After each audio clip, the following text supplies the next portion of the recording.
What's happening? This is 911, and you are tuned in to AVG Podcast. As always, man, y'all know how we do it. Let's get to it. So tonight, y'all know I say I got a special guest every time I come on, but tonight I have a special guest, Resa Denise. She's tapping in with us live from H-Town. How you doing tonight? Hey y'all, what's going on? What's up, Avery? Ain't nothing. Just chilling on this Friday night, ready to get in some fire conversation and start the weekend off. Hey, sound like a plan. Sound like a plan.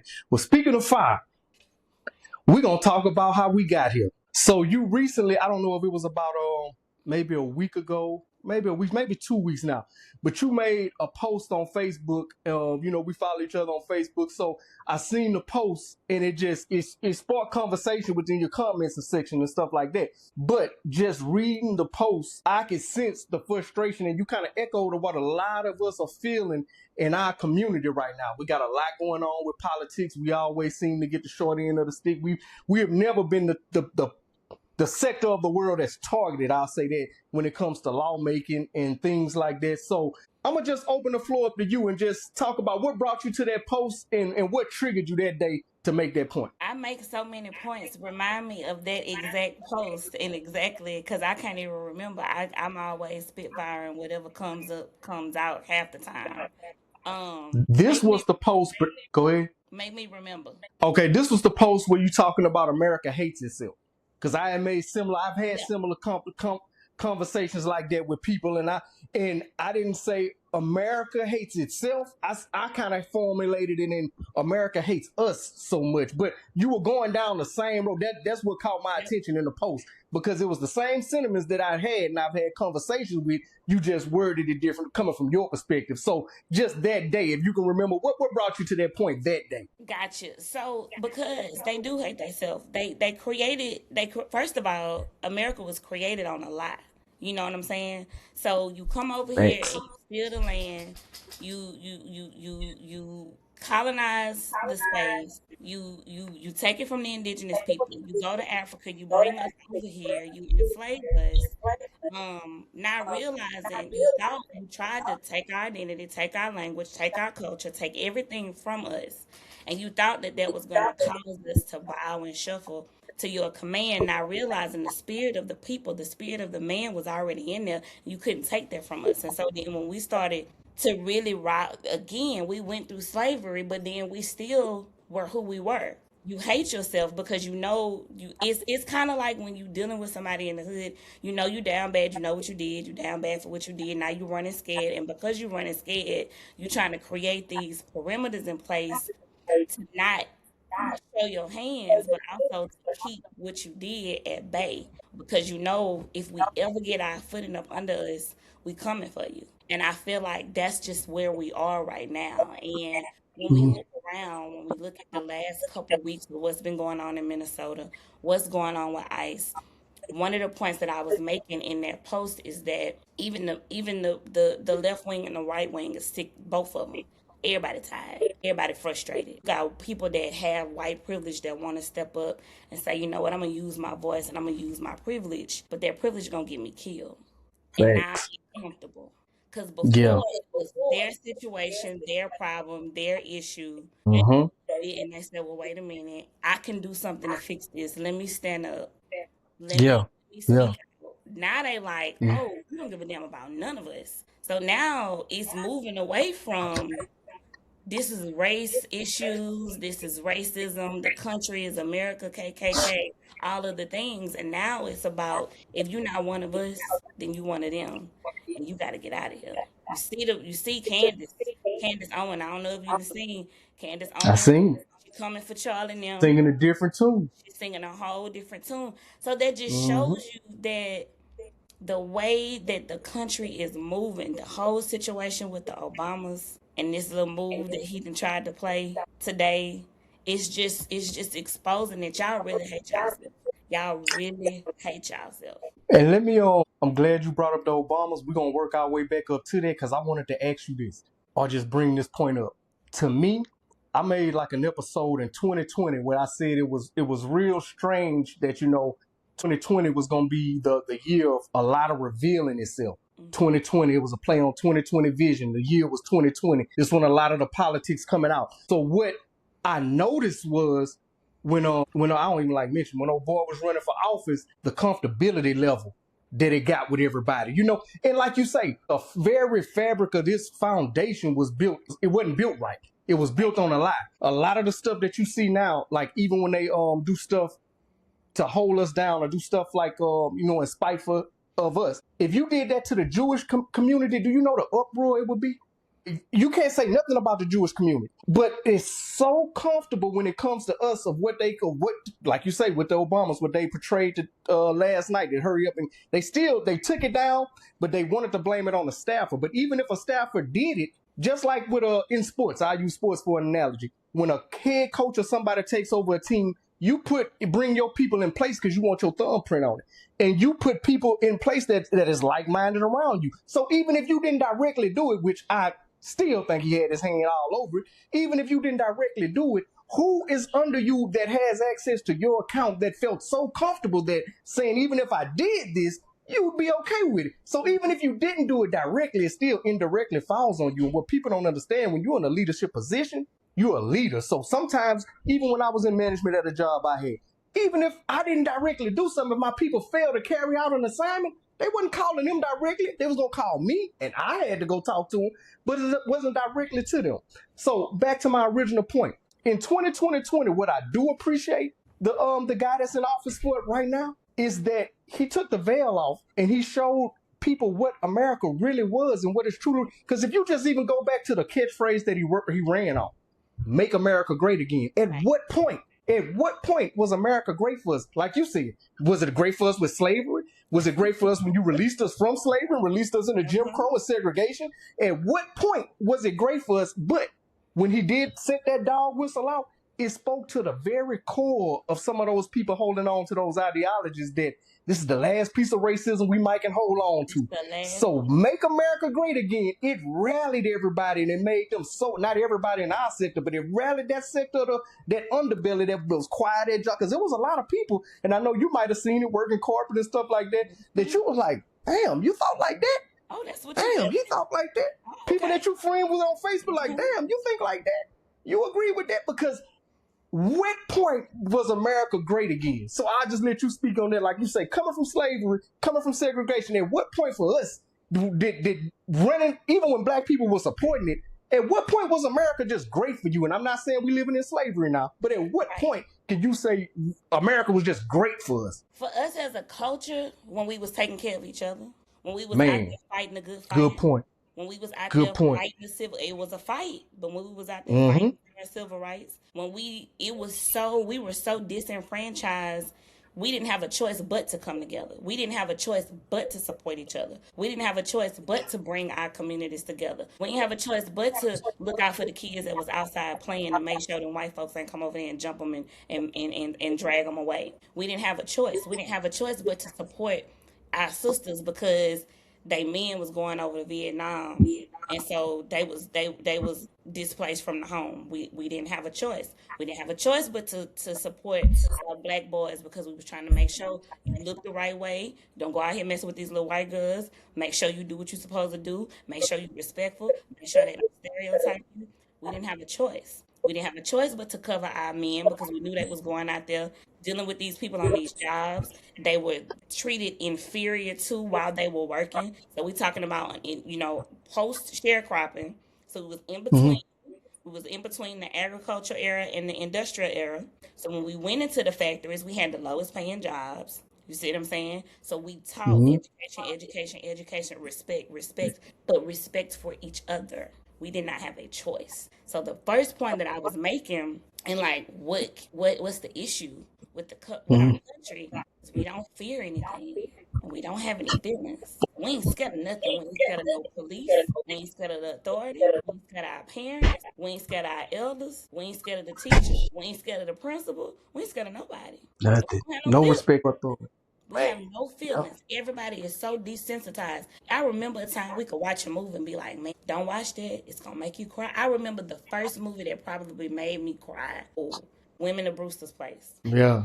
I remember those types of movies just invoked so much emotion because it was telling real stories, right? But it touched us because we had heart, we had compassion, we had feelings. You can watch somebody they whole face blown off. Now you be like, man, that was wild, and you don't feel nothing. And because we don't Man, have fear of anything, and we don't have feelings, we don't have just human ability to feel and empathize and sympathize and have compassion. It's a dog eat dog world. that's facts. That's facts.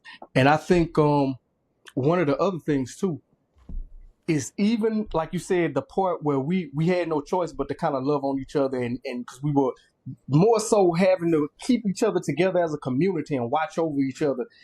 Even then, though, and I know you could probably speak on it too. When we built up certain parts of the civilization or certain parts of the neighborhood, you look at something like Black Wall Street, we wouldn't be left alone. It's like when we showed, okay, we don't need y'all. We can do our own cropping. We can build our own hospitals. We can do our own restaurants. You don't want us with you, cool. Even at that point, we still weren't left alone. So it's like, at what space can we operate in? You look at something as simple as Colin Kaepernick kneeling. Simple gesture. He knelt, nothing, no aggression to it or nothing. Knelt during the national anthem just to show, like, hey man, and it was for police brutality, which we know we get identified as, singled out, like you say, stereotype all across every segment, every ghetto in America. Because even though it's a lot of crime that may go on in underprivileged neighborhoods, it's because we have less. And it's because we're robbing Peter to pay Paul. But he was saying, like, even then, it's a way to police. It shouldn't be shoot first. We shouldn't look like the target you shooting at the police academy, and then we'll figure it out later. So he was saying, then I'm not doing nothing aggressive. I'm kneeling down to say, hey, let's figure this out. Let's come together. And people were so outraged with that. But yet and still, you find somebody with the amount of allegations, the amount of charges that this sitting president has. And you know, from just our hometown with the racism in Alexandria, if a black man had those type of charges or allegations attached to him, he wouldn't be able to run for school board, let alone president. Because now, how dare you? How dare you? How dare you stand up? How dare you call me out? How dare you? Darkness hates light. How dare you shed the light on me? If I can keep you where I want you, immobilized, disenfranchised, if I can keep you, like Lyndon B. Johnson said, get them niggas what they want, and they'll keep coming back. He created government assistance programs, right? Now we're going back to our history. So we get mad because they want to cut the food stamps and they want to do all the things. We got to understand when they started it and why they started it. Because they started it to keep us with not enough to ever get anything, but just enough to still always need to be able to depend on them. So he created those programs and he said, give them niggas what they want, and they will never have what we have, right? So when we start to become liberated and we become educated and we say, nah, forget all of this, they're like, okay, how dare you? Colin, how dare you not kneel for the flag? Because then that means that, oh, you got a little bit of couth about yourself. You got a little bit of integrity, and we don't want that. So we don't want that. We don't know who you are. Yeah. We don't want that. So if we can continue to displace your identity and make you forget who you are and make you forget how powerful you are and have you settle for scraps, if we can continue to push a narrative of the black collective, they'll never know how powerful. And if we can keep them fighting, that's why with the Black Lives Matter movement and the whole DEI and all of the things, it gets me frustrated because we focus on the wrong stuff. Speak on it. Outrage. We worried about boycotting Target, but you're not boycotting the non-black corner store that's been in your neighborhood where your kids walking in, they cuss y'all out and they treat y'all however they want to treat y'all. You're not boycotting them. You're not boycotting. And it'll hurt them. It'll be made more of a significant loss to them than it would be to $1 billion. His daddy owned it, then his uncle owned it, and then he gave the store to his son, and then his son gave it to. We see this, but you don't boycott them. You don't stop spending. We always talk about the way, I'm not spending my money over there. I'm not giving him my dollars. But $6 is how far the money gonna circulate in the black community. You're gonna circulate $6 in the black community. Yeah. We can't keep nothing. And you good can't with keep nothing. You're gonna keep them people dough in at JD's or Foot Locker for them Jordans that come out. You're gonna take out a loan, rob Peter to pay Paul to do all of this other stuff. But you worried about Target? You worried about DEI? and don't even To that understand, point, and don't even understand what that is. Because if you so gung ho on diversity, equity, and inclusion, then that means every PTO meeting should be packed out because you standing there showing up for them kids, making sure these kids got the best thing, the best materials and resources at every single school in the Black community, right? Because you facts. fighting for diversity, equity, and Because you inclusion. fighting for it. You Yeah. fighting, you That's what you're fighting for standing it. on. That means something to you. So that means Mm-hmm. you are a part of the PTO club. You in the school cafeteria eating lunch with the children. You showing up for parent teacher conference. You at the literacy programs. You doing it all. You Yeah. part of the recreational activities with the kids because it ain't about football and basketball. You Yeah. want to make sure they got Yeah. a playing field all the way around. Facts. Facts. But you Let me mean look before you get off what you said about the stores and the selective outrage. It's one sector of shopping that I want to highlight since you brought that up. What drives me, and I'm talking about it keep me drove. I know you might see it in Houston too. How can my Black sisters know everything it is about hair, but we let the Asian community corner the market? And like it's a spot out here in Oak Cliff, because my daughter does have. So, she was frequenting that place and going in there, and I'm looking at, they, and like you say, they know who they can handle the bag. They can look at you when you come in there, and they already decide. It's just, as long as people that got eyes, it's going to be discrimination, it's going to be racism. It ain't just them, that's the world in general. You're going to build some type of generalization of somebody as soon as they walk up. But just seeing how they handle us in those stores, seeing how they talk to those young girls, even the girls that's working the register, seeing how they got stuff taped in there, like the shit, we couldn't even open it when we got home, is wrapped so tight. I'm like, you are that afraid of us. You think you're that much better than us, but you're set up in this huge, just in the middle of the hood, getting all our dollars. Right? When I say that keeps me drove, because I'm like, how did they corner the market, but we know everything it is about hair? To add to that, you go to the nail shop. So if you notice, the Vietnamese are working in the nail shop, but the Mexicans are cleaning up for them. Boy, boy, The Vietnamese, facts. the Asians got the crawfish and the seafood, but the Mexicans in the back cooking it. Yes. Blows my mind. From Africans to Mm, Asians to Iranians to indigenous with casinos, everybody owns something. something. But we are so consumer focused. We just spending money. We spending money. They will go and Spending invest money. in people they don't even like if it means make money. I've seen it happen. Facts. I ain't gotta like. Facts. Hey, can we make this money together? Sure. Yeah. For real. We ain't gotta ever Yeah. have lunch. I don't have to talk to you. I ain't gotta ask you how Kim doing. You could care less about my family, but we gonna go into business together, and we can't stand each other because they understand the power of partnership. We could have had a beef in it Tom Thumb at CCAC. I still don't like you. I wouldn't give a damn what you got to offer. We ain't going into business together. Straight up. And that's how we think. And we will stand on that. That's how we And what's think. crazy, being that you brought that point up, I've made a post before because I don't think people understand as much as it is about race, because the bottom line, race formulates the way everything interacts moving up. But as much as it about race, it has become so much more generated to a class war with the have and have nots. And that wealth gap is starting to spread further and further. So just like you say, it might be people more so at the top 5% of the earners, top 5% of the food. They might not like the ground a Black person walks on, but if a Jay-Z or if a did it before he went through his situation when he was and you could go deep into the weeds with that, because it was a lot of stuff that said he was about to go to war with the Liga. Now what he did was egregious, and he should be in jail. But it was talks about him about to go to war with the tequila brands and all the stuff, and they was like, "Hold on, nigga, you getting a little bit too big for your britches. So let us go ahead reel you in." Let us go ahead and put these charges in your lap, because as you can see, what's going on with the Epstein files, if you know this much about Diddy, and if you know this much about the neighborhood D-boy that can give you every, I'm talking about what his outfit is, who his associates with, you can put a RICO charge together and make a whole sweep and take down you redact everything you put out to us and wave this piece of, it started off with Pam Bundy. I have the files on my, you waved this in front of our face like a carrot.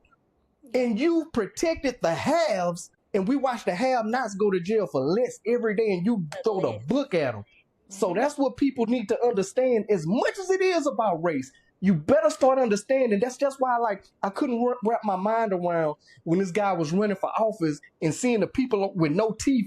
Yeah, Trump. And I'm like, do you not understand? This dude wouldn't piss on you if you was on fire. Could care less about you. Could care, like that was crazy. So real story. Like I honestly coming in, growing up in Central Louisiana, like we knew racism just showed itself different. It's Yeah, really different there than it is here. When I got to Texas, I was like, oh, this is for real. The Ku Klux Klan is real active. They for real. I was yeah, square business. I had went back in the office. I was working in dentistry, managing dental Mm-hmm, practices. Long story short, Hillbilly couldn't come in. We was closed. mm-hmm. Busted all his teeth out his mouth on a four-wheeler. Waited 3 hours to come in. We locked the door. That man looked at me and pointed at me, and he told me, "I'm going back to my truck." That dude got went back to his truck and put his hood on and pointed at me. I couldn't do nothing but laugh. I couldn't do nothing but That laugh. is I crazy. realized I was like, "Oh, y'all really riding for this? Y'all for real?" And it almost makes me feel bad for them because they don't even know who they are. This is generation after generation after generation of foolishness, ignorance. People just, I mean, I'm not saying everybody that subscribed to that ideology is illiterate because some of them are very intelligent and very well Very intelligent. educated and successful. Mm-hmm. But the ones that's out here with hoods on and riding around with the stuff on the back of their truck and all of this foolishness, it's almost sad because it's like you're writing for an idea of something. What you're doing is bona fide racism. And because you now have a leader that upholds you in all of the foolishness, you now have the opportunity, like an opportunity and a high and an adrenaline rush. You have the opportunity to wave your Confederate flag and ride on the back of the truck, and you want to invoke intimidation and all of the things. But y'all the thugs. Y'all Facts. the terrorists. Facts. 2 points on what you just said. I want us to wake up as a community. I want us to pay attention to what we're subscribing to that ain't helping us. Pay attention to the artists Mm-hmm. that we out here pushing in mainstream. Pay attention to what we are allowing our young ladies to emulate. Pay attention to our black men and why they need us and what's driving them. We just gotta pay attention and we're not. And so as much as I loathe this administration, I want us to stop focusing so much on them and what we need from them and start focusing on how we can come together and create what we need for ourselves. Facts. And 2 points off a couple things you just said, kind of when you mentioned your when you mentioned the Ku Klux story just now. That, like you say, all of them are not ignorant. So the term I started using, it was during 2020, willful ignorance.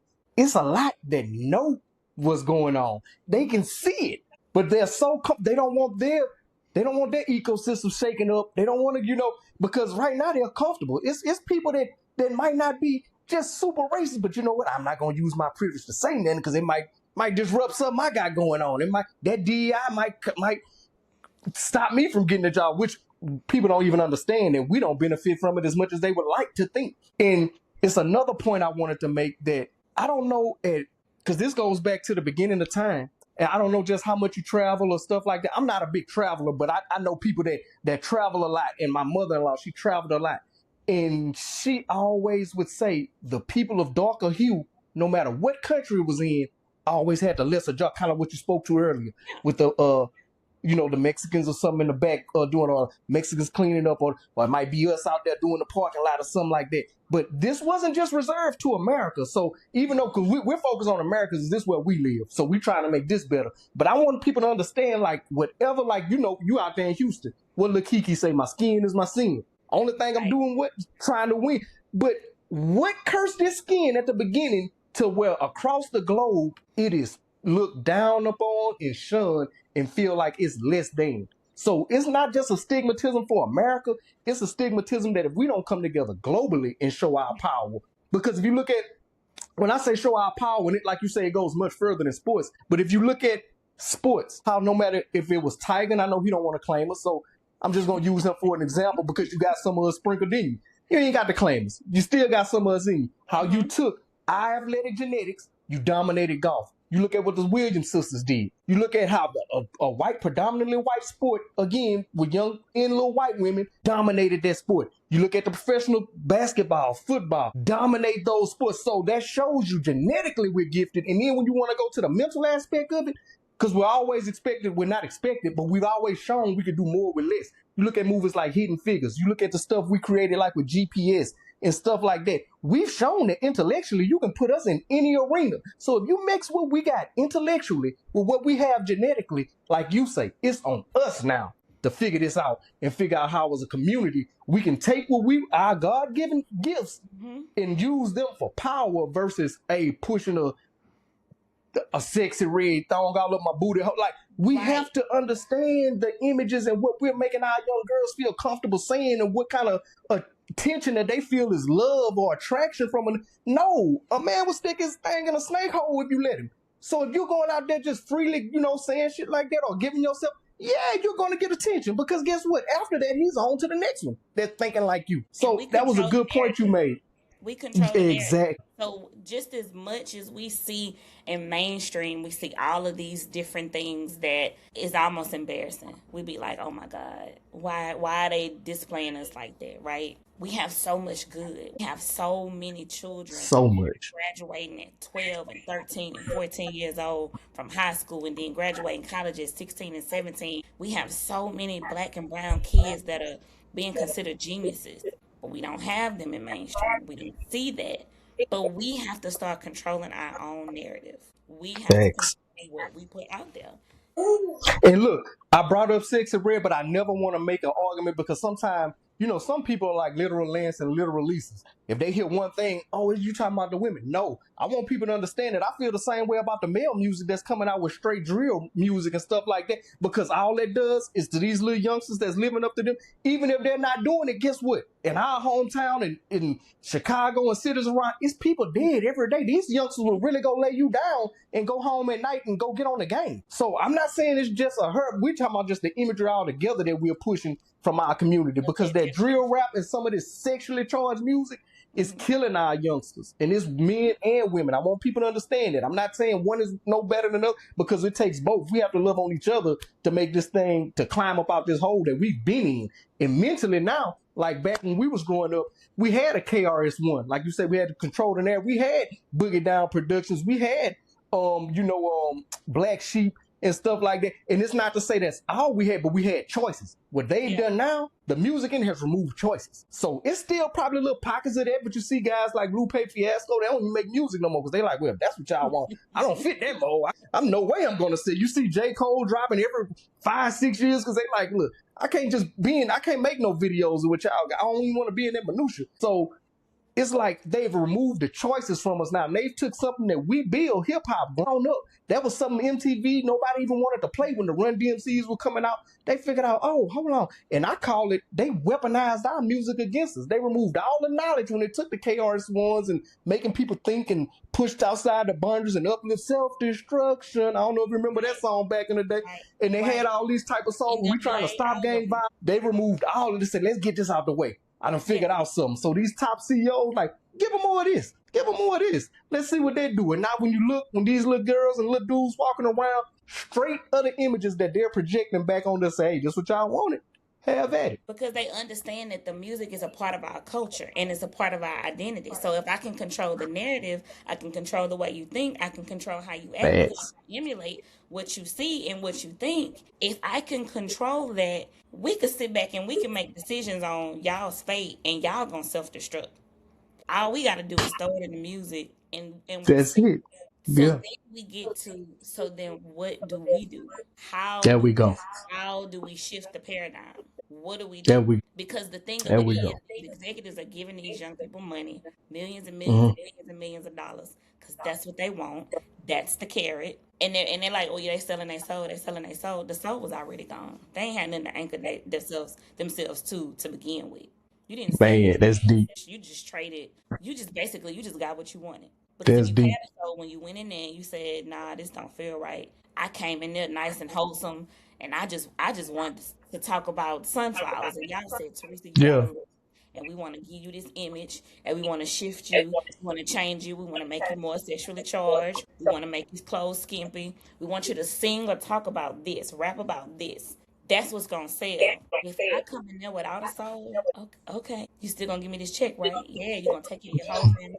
We're gonna make you a star. If I don't have Mm-hmm. that I'm already anchored to, it's free game. And that's what's happening. Boy.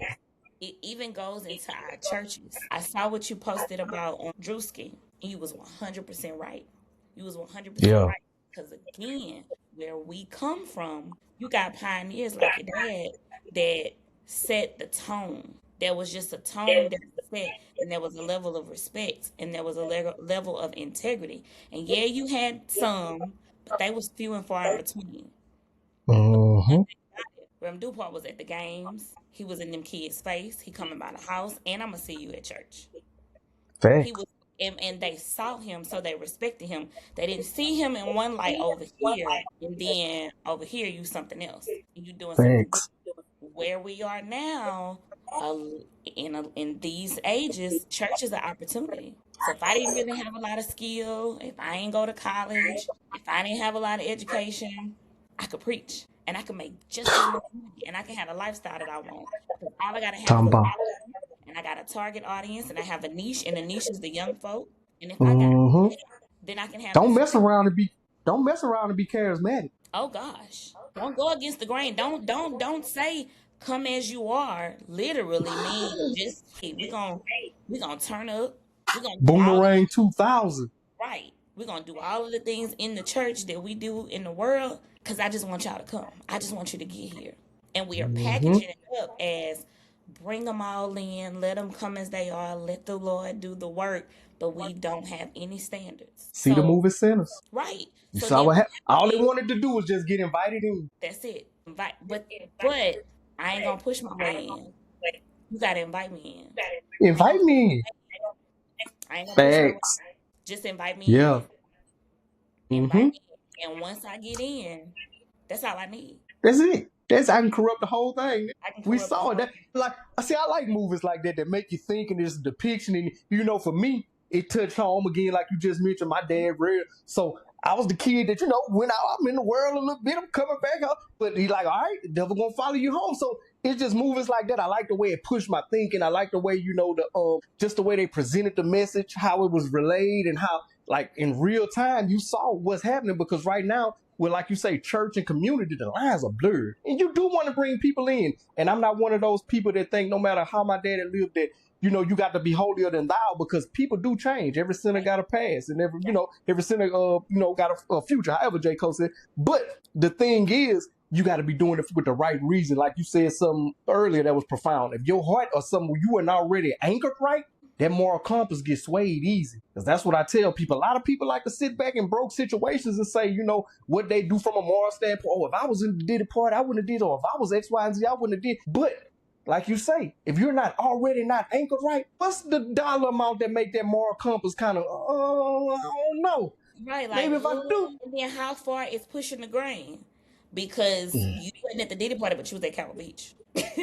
Ah, You wasn't at the there you Diddy party, go. but you was at Freaknik. There you go. You did what How your far you did how what your money could afford in that class. right, right. Yeah, yeah. Now, when you got to the Diddy party, because let's be real, if you would have got invited back then, we ain't know what was going on. You'd have went. But Yeah. at what point when you got there, did you say, okay, this This is ain't. Yeah. you You look mad at R. around, there's Kelly something now, going but on you in the weren't corner. mad. Like, You mad at R. Kelly now, but you weren't mad when you were singing AJ No But No. facts. Who are we really mad at this point? Like, what are we really mad at this? And then look, it's been shown now. But with the things like I say, we're bringing up the Epstein files, and they give us our heroes, like you say, with the R. Kellys and stuff like that. But in all these situations, you had enablers, because this went on way too long with people that should have been chaperoned or should. So you had enablers, because couldn't no little girls or nothing get to all these spots unsupervised. They didn't have Ubers back then. They didn't have all that. So what they've shown you is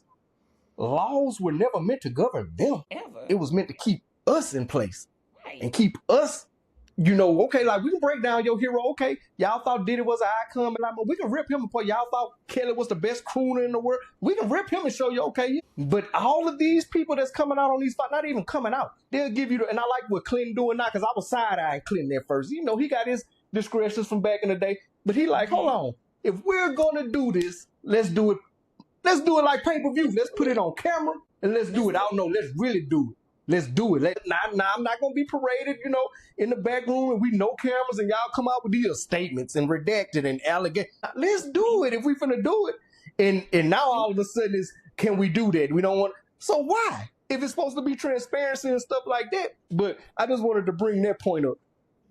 Those are good points. Those are good points. And look, the last thing before we close out though, I just want to ask you because you already touched on it throughout the segment. What are some of these things? And I know you say, just loving on each other more and protecting each other more as a community. But what is maybe one or two things that you think just as a community that we have a control of? Because like I always tell my wife or my kids, control what you can control. Start there first. You can't change the world until you control what you can control. Start with your world, your space, and then we can move out and we can help others and we can do that. But just something that we can control as far as our community. What do you think something that is we could do? So I made a lot of points. One of the points that I said was make your bed and take care of the space, people, and world around you.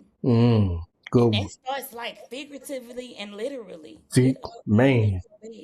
Like something so small can be something so profound. Starts the foundation. The way we were raised, if your bed ain't made, the day already off. Because it's yours to steward what you have that's yours. And if you can steward that, then when you step out in the world, you will steward other people's stuff. And you will have a greater appreciation for what's around you. The next thing is look within and stop looking around. We keep looking around and we pointing fingers and we doing this and that person ain't did that and why over there doing that and we ain't paying attention to ourselves. Where do I need to heal? Where is my coming from? What are my issues? I'm calling out everybody else's issues, but what are my issues? Because when I start to look at them within myself, and when I start to pay attention to myself, that forces me to be a little bit more intentional and a little bit more selective. And then when I start to heal, now I'm a little bit more cautious of what I let around me. And I'm a little bit more sensitive to my gateways. But I also do a little bit more gratitude because I'm still a work in progress and I'm working on me. I think as a collective, as much as we be on the YNs, we be on them. We be on them. We be on them. We on. And it's broken. The word says, train up a child the way he should go, and when he get old, he'll never depart. Ain't nobody raising these kids. Ain't nobody training. If you look in the choir stands and the youth department in these churches, especially where we come from, they getting thinner and thinner and thinner. It's harder and harder and harder to get these kids to come to Vacation Bible School. It wasn't an option for us. You going. You going and we gonna you going and we gonna have us a good old time and we gonna eat good and they gonna feed us. And it's a level of respect, but you don't have a choice. And I think that's why this generation now, we're a product of train up a child in the way that he or she should go. Because now we're going back to those roots. We're going back to those values. And when I look at this generation, that is the majority. Like, they're the ones coming up. We got to start speaking life. We got to start speaking life into our communities. We got to start speaking life into these kids, into each other. We got to bring our black men in and we got to cover them. And I think it's okay to hold each other accountable, men and women. We can hold each other accountable without tearing each other down. And I know sometimes those lines get blurred and it looks real uncomfortable because accountability sometimes can be really, really uncomfortable. But we got to start that to bringing each other in and calling each other in instead of calling each other out. All of the Facebook drama in it, again, especially from the town that we come from. There's no way it should be so much drama and beef considering the political the administration is currently in place right now in Alexandria. It's no way. Ain't no way. We got to go meet at the abandoned YMCA, the abandoned Boys and Girls Club. It's too many places that we can all go and meet at, and we can come together as a collective, and we can figure it out. Because we can control what we can control. We can't control what we can't control. We can show up and support these people at the farmers market. We can show up and we can figure out where the black butchers and where the black farmers and where the black gardeners at. Let's go support them. Let's do what we can do, Facts. what we have. Let's show up to these kids' schools and programs, and let's just not make it about Peabody homecoming when we all come together at that time of year. Let's not just make it about that. Facts. We can drive in from out of town and say, "Look at me! Look how far I done came! Look how the Lord been good to me! You know, I'm living in Houston now. I'm doing big things." If we, because really, Hey, boy, you hit so if much on the if head with we this can one. do that, if we can take that weekend and we can put money aside to come and travel for that, to literally do absolutely nothing but be seen, 4 or 5 different changes of shirts to go sit out there in the park. a parking lot. Yeah. Hey, If you hit we it on can the do head. that, then imagine how we can come together for a rally or for a protest or for we're going to take our city back. Walk up and down 3rd Street. I don't know. Take over the amphitheater. Facts. Imagine what we can get done if we just come together. And Go, that's because I know, we didn't do nothing to protest. Like, even if we just got people together that traveled in and you take your own hood back. You say, we're going to the village. We're going to clean up yeah. these houses. We're going to take these boarded up. We're going to take, because you know the broken window theory is a real thing, right? Mm, We yeah. just take our own community back. I'm from Woodside. My family is from Yeah. Woodside. So y'all went to school with my cousin Trey. And me and Trey, Mm-hmm. we always talk about how it's so we just feel bad when we go back home, when we drive up and down Lincoln Road, because we have so many memories, but it's sad. It's I had to sad. move my mama out of Woodside and move her here to Houston with me because her environment was playing Just wasn't the same. right. Yeah. I So tell people now, it's like when you come into town and Karen, cross Broadway. Yeah. I tell people now, like, when you come into town, as soon as you cross, come 49 and you make that left to Broadway, it's like everything just dark. Literally and figuratively. I'm Yep. talking about Peabody is the only shining light over there, because once you pass that, whether you in the valley, the village, Samtown, everything is dark now. It's just not the same. And these were vibrant, even though we wasn't the richest people in the world. These were vibrant neighborhoods back in the day. 'Cause It they was had always something pride. going. They had pride. They took The pride elders in the what they community had. kept their yards cut. There wasn't no trash all down up and down the street. You know, the elders made sure that, and then it was certain times, like you said, with respect. Because, like, you know, we got a terminology for them now. They call them YNs, but we was the youngsters in the hood. But the one thing about us, we straightened up when we saw older people. Hey, you had a beard, you at least try to hide it. You had a blunt or something, you put it out. Hey, there go Mr. Dupart, there go Mr. Stewart, there go such. You just didn't keep doing what you was doing and be like, hey, like, you one of us, so we can measure arms. It wasn't like that. So you said so much good stuff, I don't even want to taint it. All I'm going to say is, because you touched on one thing that I felt like was so important, and I just want to drive home a little more. One thing, because I'm going to just share with you on this episode. I wanted to do an episode called Bridging the Gap, and it was about the way black men and black women interact with each other. I was getting so drained with seeing these we just tearing each other down. And I was like, do y'all even understand? I see no other race doing this. I don't see a podcast with Asian women tearing down Asian men, white women tearing down white men. We are the only ones that have this gender war. And I'm talking about we're profiting off tearing each other down for public consumption. We're telling the worst of us on both sides. It's like we bring so much more to the table for each other. Why are we putting these type of platforms on a pedestal and they reposting and retweet? And you look under the comments, boy, they going to town with think pieces and what a date should look like. And how about do what works for you?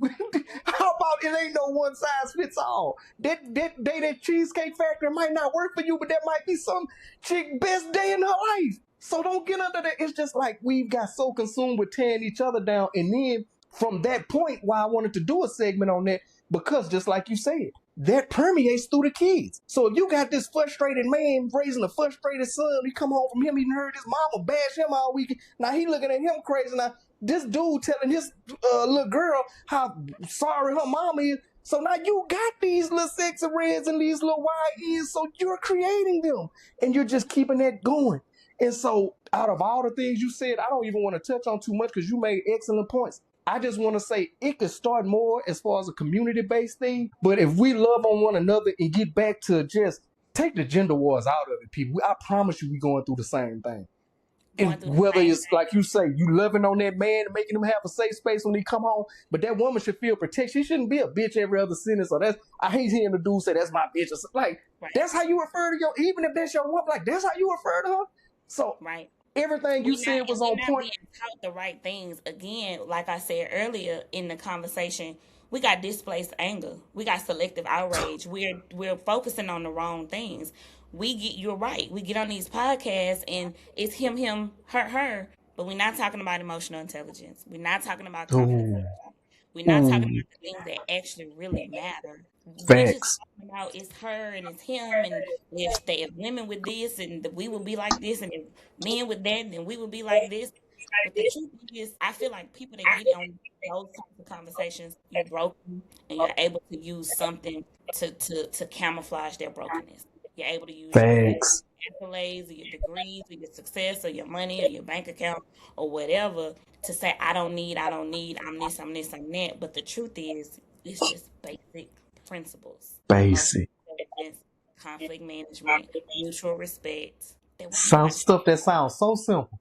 that, Sounds that so we simple. but we don't want to talk about that. We So don't want to talk yes, about that. if you do an episode on bridging the gap, we do need to have a conversation about it. And as I said, I think when we start thinking about for looking at things from a macro view of how can we change the world, how can we change the country and make it better, how can we change the communities that nurtured and developed and stewarded us, how can we go back and pay Facts. homage to those? Most of those elders are probably already gone to glory. So the way that we do it is to take care and go back and steward and protect what they worked hard for. Because right now, just speaking about Central Louisiana, it ain't protected, it ain't being stewarded. And we could just start there. If we Yeah, can just start there, if we can all come back, all of us that come in, and even the people that's there, if we can start buying up the property that's dilapidated, that property tax is gone, if we can start buying back our own neighborhoods, that's power right there. that's power.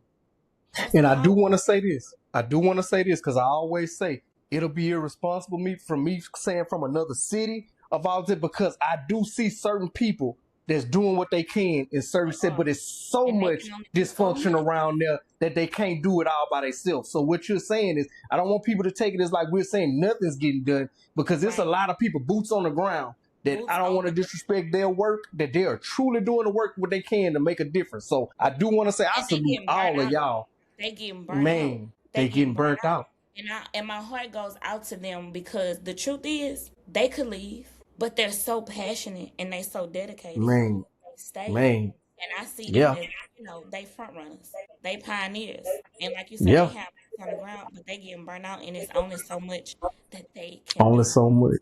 They run for office. They don't get in Don't man. because we all want to be in the office. That good old boy, yeah, or either that, We all either want we to be all on want to be the and we now we split split the the votes votes. a million different Yep, ways. yep. And then we already know it's a good old boy system down there. So if you're already splitting between four of y'all and you're going against somebody that's been sitting there since his daddy was a kid, it's a lot. But like another thing you said too, a lot of those older people and gone to glory. I was just telling some of my family members, family structure, and I keep harping back on that because I know that's the foundation of everything. But we're the matriarchs and patriarchs now of the family, so it's no more who gonna put together the family reunions. It's no more who gonna put together a family.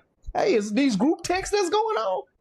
We're the ones. It's in our hands now. These are the older people that are here. They too old to be calling everybody. They ain't it's as hip on technology as we is now. So FaceTime and we're the ones now. It's in our lap. So It is. look, I thank We you just for got to coming on decide what tonight. we want to do, how we want to do it, what we want to focus on, and where we gonna start. That's it. Look, I was just about to say, y'all, I appreciate, man, you laid so much knowledge down tonight, man. You did your thing. But look, I'm gonna give you the mic for the last few seconds. If there's anything you want to part with, you want to say, anything you want to promote that you're doing outside of this, I just thank you for taking the time out for me tonight to talk to me. But anything you want to talk about before you leave, wrap up? Well, I thank you for having me. This is where my heart at. I love talking to people. I love empowering people. I love positivity. I love everything about Black people. I love it all. I Man, just did that's deep. DNA. look. I found out I'm 58% Nigerian, so I don't know. I'm on the Uh, high right now, but I we love want to come forever. Yeah, my son that's said, what's "Mama, up. we know." But That's what's up. I have a heart for people. I have a heart for inspiring and encouraging people. My Mm-hmm. husband is a trader. We into cryptocurrency, and he does Mm-hmm. very well with that. So if y'all see him on social media, I'm always typically sharing. He got a class coming up where we're just trying to give back by teaching us in a skill. We always Mm. tell people, if you got a new debit card in the last couple months that you know you didn't order, things is changing in the banking world, things is changing in the financial world, and there's a reason for that. Mm. So we're just trying to teach what's happening on the other side when people are scared to Gotcha. kind of expand and open their minds. You made a point. The space is closing between the haves and the have-nots. And it's Mm. becoming there's no middle class no more. And so we're No. just trying to do our part to when I talk about community empowerment and when I talk about community education and bringing people into the fold, that's just the Mm. part that we're trying to do. We're very blessed. God is doing some amazing things in our lives, and we would be remiss not to share the knowledge that we have. And so, if anybody is interested in learning fundamentals of trading, learning the concepts of cryptocurrency, got questions, and just like I don't even know what this is, but I keep hearing it. I got Yeah. questions. Reach out to me. We happy to schedule something, and it's we got to take care of each other. Hey, you might have set up a couple some episodes down the line there with that, but I want to tell you thank you again, and I most definitely, like I talked about with the episode, I want to put together bridging the gap. But just the way you speak glowingly about your husband, I think more of that needs to be put on camera and portrayed out to the masses and let them see what that looks like in real time. That and if you look at like y'all posts, you see y'all just the black love and how it radiates. It just I think a lot of that needs to be shown a lot more because we get so much of the negative energy and the gender wars. I would love to have you back. It would be an honor to have you back to share your thoughts on that and from a woman's perspective, what that look like. Even if your husband's available, from a male perspective, what that looks like. Y'all come on together. I love Absolutely. platforms like that where we can just like you say, I'm all about positivity. I love seeing that. My dad. You know what we all about. So everybody love their little foolishness, but my whole thing is positivity. I love to see that, especially when it comes to my people. So just to It would wrap be up, an I want to honor. let you know. Right, yeah, exactly. To let everybody know, though, man, everything we talked about, it starts with a vision. And you know how we close it up? Always visualize your goals. And after that, accomplish those visualized goals. 9/11, Resa, we out. One. Take care. All right.